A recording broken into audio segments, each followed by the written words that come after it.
Hello, Stephanie. Hi. Nice to have you here on the podcast. How are you doing today? Good. How are you? Thanks for having me, Megan.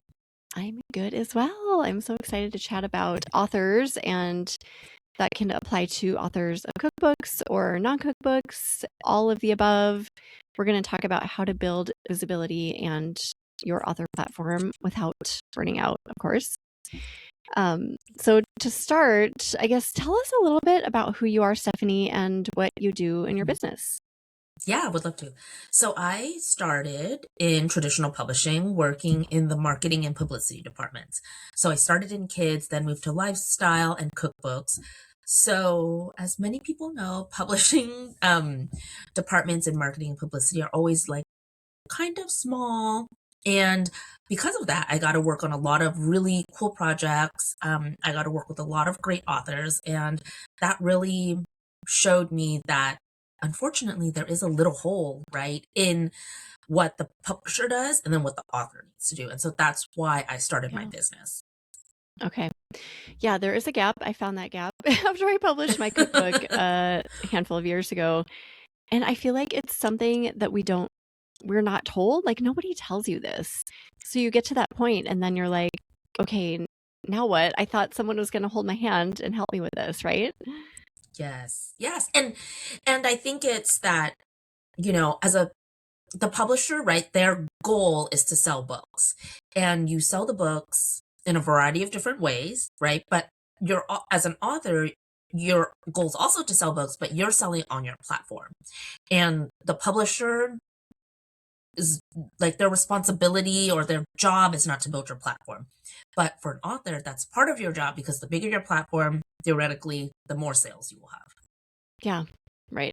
And we are talking to food bloggers today. So a lot of Hmm. food bloggers either have published a cookbook or a non cookbook, Yes. or they are thinking about it because diversifying is increasingly Hmm. more important than ever. So I think we'll be speaking to a lot of people today and just how they can do that, or maybe if they have published a cookbook or a book, Yeah. how they can go back, right? It's never too late to go back and build visibility. It is never too late. So I think for oh, what authors need to really realize is like the first day your book is on sale, that's like the first day somebody can see you on Instagram, read your Substack, read your blog, and then buy your book right away. I think a lot of people, including myself in the publishing industry, talk about pre-orders are so important. This is what a pre-order does.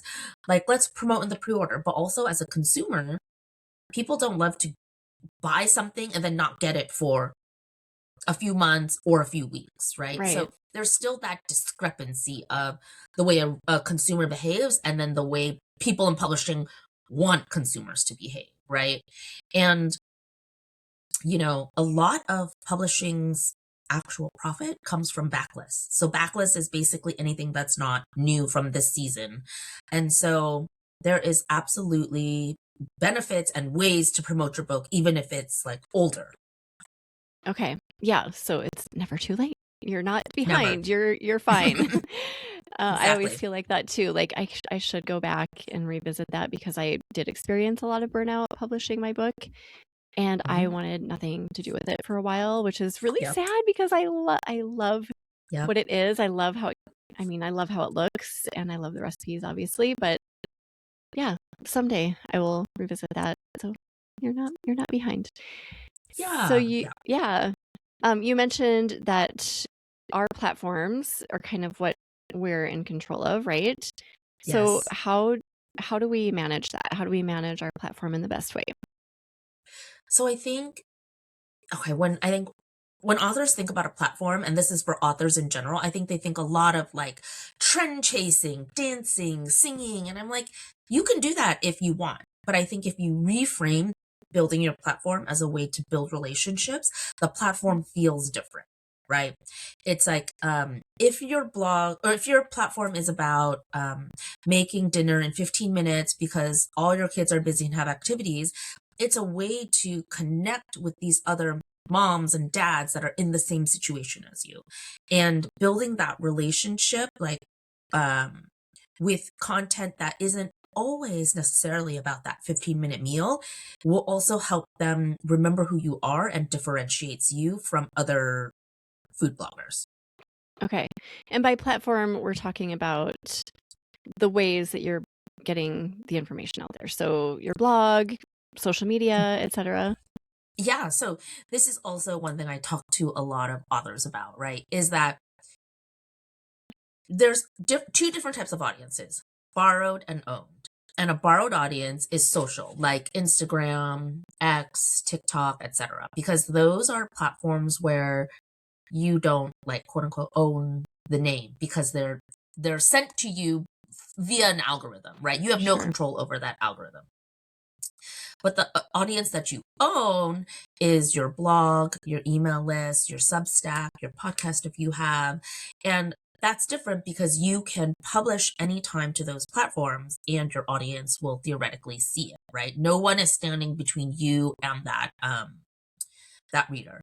And your platform is really a mix of the two because it would be if you only have one, either social or just the long form, right? It's kind of imbalanced because you need to be creating like a little wheel yourself of creating content, then promoting it somewhere so new people can find you, right? And that definitely takes both a borrowed and then an owned audience. Okay. And I feel like people get hung up on this. I Mhm. don't say their social media platforms are too small and they feel like they can't write a book because of that. But should this be a reason to not get started with writing a book?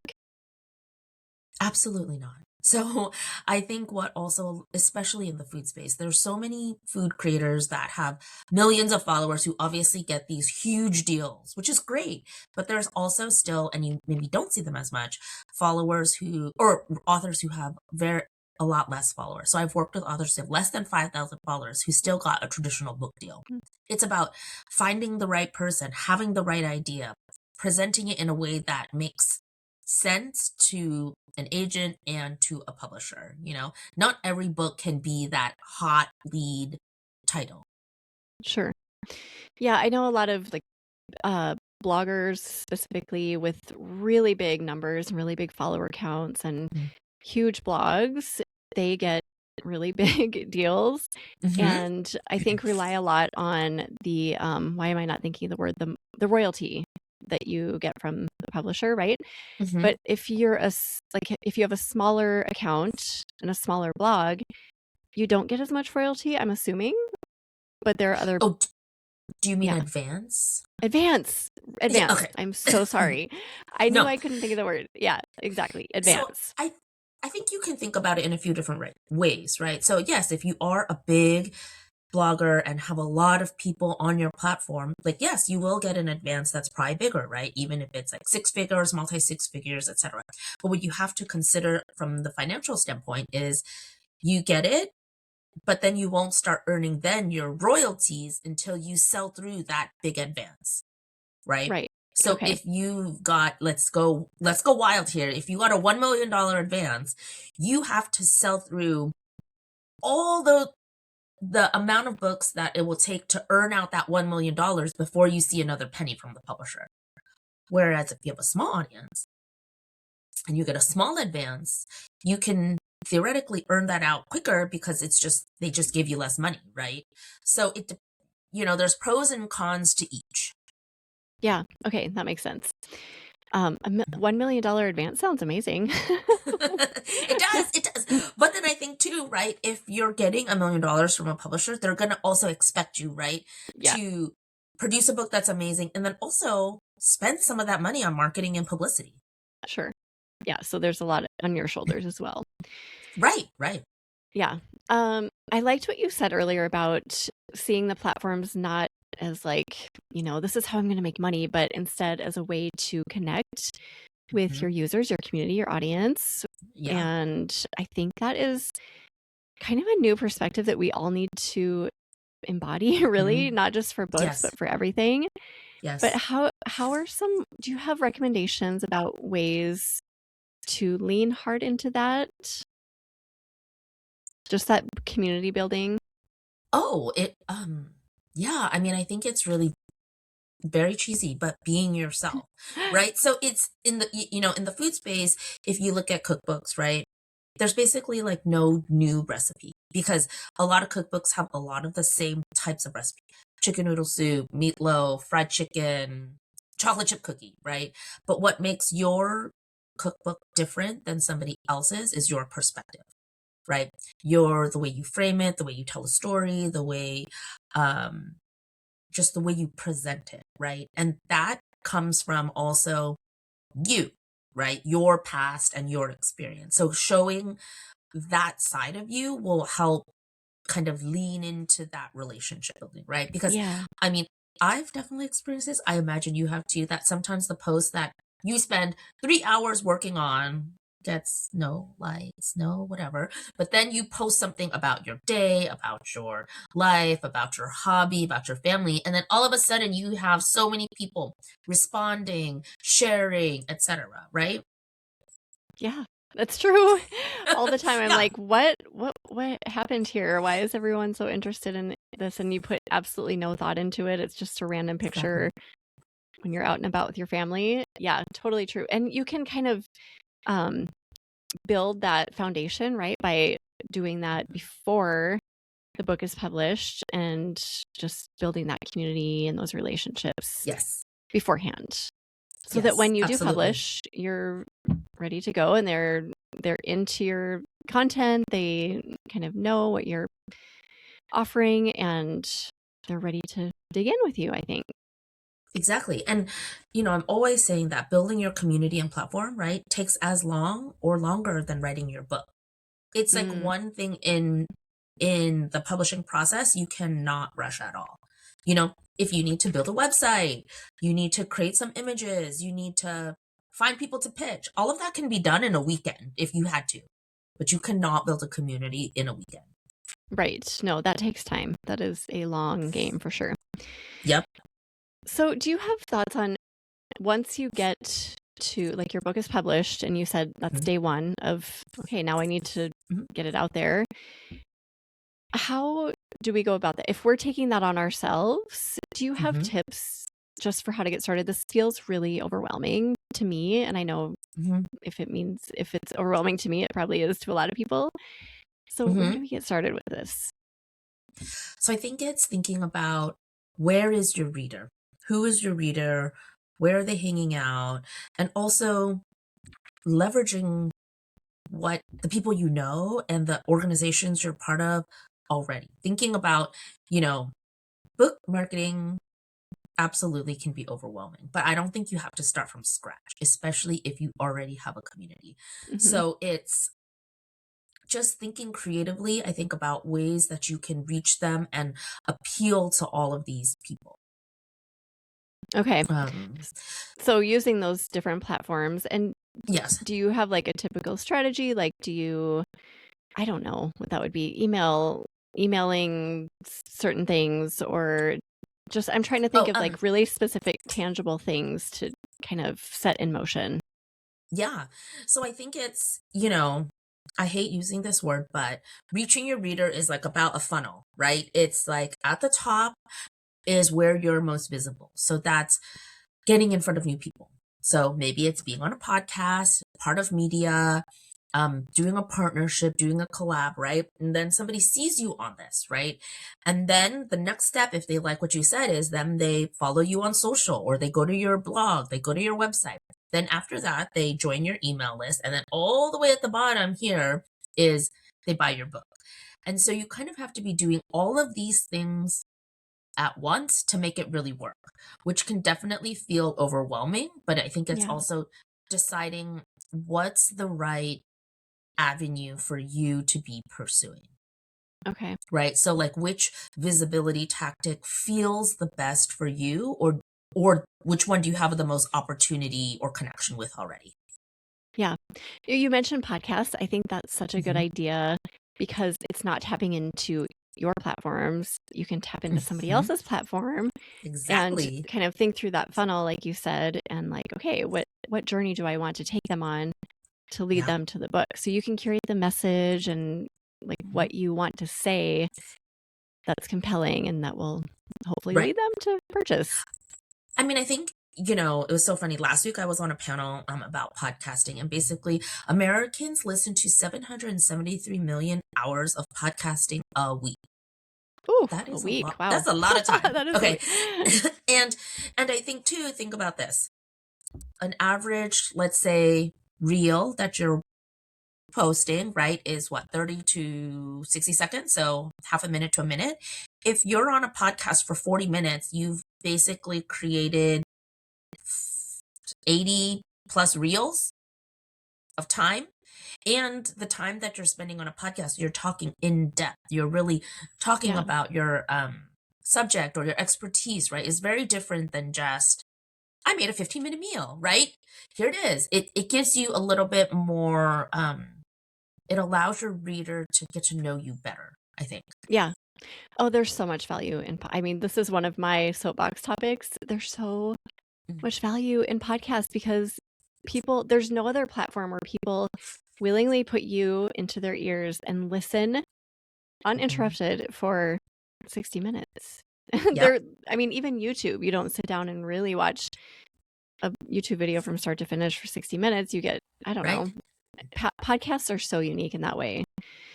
So, do you have thoughts about how to get like how do you find a podcast that aligns with Oh. your like if you write a cookbook about, let's say, vegan food, how do you find Mhm. a podcast that aligns with that? Yeah. So I think there's a couple of things to think about, right? So obviously there are food podcasts that you could put yourself on, but I think what's really great about a podcast too is there's a podcast about every single thing you could want, right? So it's finding the topics that you're really well versed or want to talk about, and then doing a deep dive to figure out, like, where are these podcasts? Can I pitch them? How do I pitch them? What are they interested in, right? And there's lots of different ways to do it. So even um now there's stuff like, I think it's called Podbean and Podcaster, where you can Mm, like um it's like an aggregator where you can like sign up to be a yeah. guest, and then they can kind of like suggest podcasts to pitch yourself Hmm. to. But it's also a lot of like literally like Googling, looking at what vegan podcasts are there, right? Yeah. Um, and then I think also one little trick that I've used to a lot of success is I look at somebody who is talking about similar things to me. And if I've seen them somewhere or on a podcast, I just Google them plus podcasts Oh, yeah. to see where they've been, right? That's And a good see, oh, this idea. is pretty similar. Yeah. I love that idea. That's a good little trick. Yeah. Yeah. Um, okay, can we talk about the burning out part of it since I've been there? Yes. Do you have Hmm. thoughts on how to go about this whole process without burning out? I think it's a lot of awareness, and I think it's a lot of you can prevent it by planning, but sometimes it just ends up being a lot. And I think, Yeah. in certain seasons, you will have to be more available, right? You will have to do interviews, you will have to, be ready to do podcasts, etc. But I think it's also saying, I mean, this is very hard, but saying yes to the things that really like light you up. Um, and I think burnout just is so, people experience it in so many different ways, I think, which is also really hard. But I definitely, have worked with authors who are like, oh, when my book came out, I burnt out in the like 2 months, and I don't, like you had said earlier, don't want to talk about it anymore. But like Yeah. now I'm ready, now I'm ready again. So I think it just depends on how the author's really experiencing it, and what also or is there anything set up that can kind of like keep things going as you're like resting? Yeah. I know. I do think that it takes some forethought and some Mm-hmm. some intention going into it, like, as far as planning, and I'm not going to I'm sometimes I just have to say to myself, I'm not going to do things that burn myself out. And like you said, sometimes it happens and then you deal with Yeah. it. But I think a little bit of intention can go a long way. Yes. Yeah. Yeah. And I also think depending on what's really burning you out, is it like, are there ways instead of doing A plus work to do like B minus work? And is Mm, that like okay? Which is very, very hard for perfectionists or people who, excuse me, have a certain way of that they're used to showing up. But sometimes, like, does this video need that extra edit? Does this, do you need to take these pictures right now? Do you need to, redo the whatever it pictures or is? whatever. Yeah. Right, right. Or Yeah. is this like unedited version fine versus spending, 10 minutes on this, which doesn't seem like much, but times 10 is a ton of time? Yeah. So just where can you kind of let go of some of Mhm. that A plus work to just get it done? Yeah, that's actually really good advice. Dropping the perfectionism just a little bit, setting that aside, and Yes. being okay with Yes. some things. Do you recommend book tours? Are they a good Ooh. investment of time and energy? What do you mean by book tour? Isn't that what they're called when you go from like city to city doing Oh, yeah, yeah. book Um, signings and such? so I think events, I think the question is so nuanced. Okay, so the events are very not taxing, very time consuming to set up and organize, right? But it does give the author an opportunity to meet their readers, right? And nothing to me beats meeting and talking and connecting in person, right? Just the way Yeah. you feel, the vibe you get, you just feel really different when you meet somebody in person. But I do think, book tours have like a time and a place. So I think it's like, if you are that author that did get that $1 million advance and you know that you have readers in Seattle, Dallas, Chicago, Washington, D.C., then doing events in those places is great. But do you need to do an event in LA if you think you don't, have the people? So I think it's really being intentional about where you're setting up these events so it makes sense, so that you know you have people coming to the event, because you're going to spend a lot of time organizing it, right? And I think so that's like one way to think about it. I think also events can be great to increase visibility. Like, hey, I think that my audience is here. They just don't know me yet. Are you Mm, willing to do that? So I think it's really the event strategy, I think for books is really nuanced, and you have to like think about a lot of the audience, the bandwidth, the budget. I mean, yeah. traveling to all these places is also really expensive. Yeah. And depleting, I can imagine. Yes, Especially if yes. you show up to like two people being there. And I think, that happens to like even the best authors, Hmm, because there's a I'm sure. lot you're competing against, right? And I think that especially if it's a free event. So I think if you have a free event at a bookstore, that's great, right? But you have to think about all the logistics behind that. So that bookstore ordered extra books, rearranged their bookstore, has to have extra staff. You flew there or drive there, you're staying the night, probably you're preparing. Is there anything that you're like Yeah. giving away? Is there food, etc.? And so just sometimes more events is not the right thing, but sometimes it could be. And so I know that doesn't really answer the question fully, but I think it just really depends. Yeah. Okay. Yeah, that's good to think about. What else do we need to know if somebody's listening and they either have published or are thinking about it and they just want to know, how do I build better visibility and my author platform? Yeah. So I think that if you want to be publishing a book, um, I think that kind of learning a little bit about the publishing industry is very helpful. I think that's one thing. I think the other thing is keep working on your platform. Like, Mhm. keep growing it, keep trying new things out, keep, looking for different partnerships or looking for different collaborations, right? Because I think that sometimes showing an agent and a publisher will love to see that you're doing new things, being creative and finding ways to reach your reader. Hmm. Um, Can you think of anything like, is there anything that you've seen people do that's really creative that you're like, ooh, that would work for maybe some cookbook authors? You mean non-cookbook authors? Uh, Or just or any authors, I guess. yeah. Um, I think it depends on the audience. So I Yeah. definitely think that food authors have a lot of um I don't think leeway is the right word, but they have a lot of room to be really creative in how they do an event because a lot Mhm. of people are interested in food. There's a lot of places that want to hold a food event. So I think it's really kind of leaning into the thing that makes you special, right? Leaning into your personality and then leaning into your perspective that makes events really like great.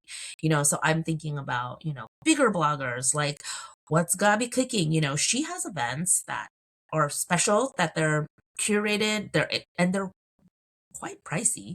But she sells them out so quick because she is so connected to her community, right? And so What when is her books so I come don't out, oh Yeah, yeah. go ahead, sorry. I was Um, gonna ask what her events are like. What does she do? oh yeah, yeah. So she has, I don't even know what they're called. I don't know if they're called like camps. So has done like a couple of different events for her community. She sometimes has like dinners, and so she partners with hotels and does like a weekend with her. So it's like Okay. people stay there. So it's almost like a retreat, I guess. They stay there. There's a couple of meals included, and then there's usually like one big dinner, like a cocktail party, and then like one big dinner. But they're in like different locations that like are really fun or have like a very distinctive like food history, food culture. Okay, sure. So she does that. She also does different like dinners, I think. And then she also has done like trips. So like a trip with your followers, right? Oh, fun.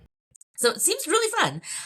But and those are actually not, I don't think, attached to her books. So they're Okay. just like community events that she has. And then they sell out. So Mm, I have not been to one, but I see, this is what she's doing. And then when she has a book, people are so invested in her that they pre-order and buy the book. hmm. Oh, interesting. Okay. So using the event as a way to build those relationships, so not necessarily as a way to sell your book, but Mhm. then when yeah, that makes Then when sense. you're ready, right? So it's Mhm. like building that relationship before you need it, And I think Yeah. also one thing too that I've noticed that she's especially good at is she is always willing to help. So like she lives in LA, I live in San Francisco, so this is why it was also felt very like close to me is that Yeah. when there were the fires a few years ago, right away she started collecting money and organizing like lunches and food donations Oh, for the firefighters and then for families. And okay. so That's that awesome. felt like really great. And she got like brands on board, right? So she really is a community hub, right? Yeah. Herself, not just at the time of her book launch. She's like Mm. always doing that. Yeah, because we do know those people who are like, "Hey, I just wrote a book," or whatever. It doesn't Right, necessarily have to be a book, but they're like, when they want the sale, then they're out, like right. trying to engage. But those people who consistently engage all the time, they're Hmm. so much more likely to get the sale because you have this consistent relationship with them. Right. And so it's like, people can see through that Absolutely, they can. when you're just coming on to Yeah. just sell something, right? Yeah. And of course, it's also okay to sell to your audience, but Yeah. also if you want that more genuine feel, then you have to be genuine yourself. Yeah. That's basically the subtitle of this episode is just, yeah, like consistently being genuine all the Yes. time. And Yeah. that will Yeah. be in your favor whether you're writing a book or selling something else. Right. And too, I think it can be tiring for sure. So I think keeping some stuff private, right? Keeping some stuff off social, of course, right? But also once you do start building that community and you have to be responding to people, it does take time and effort, right? So also being just aware of that, I think will Yeah, also help you. Yeah. absolutely. And it helps you to take your sights off of the monetary value too. Mm-hmm. It's like just having this as a goal, like building relationships, immersing Mm-hmm. yourself in community.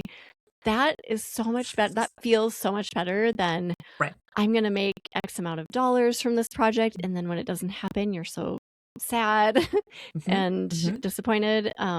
Yeah, it just kind of reframes it, I think, mentally. Yeah.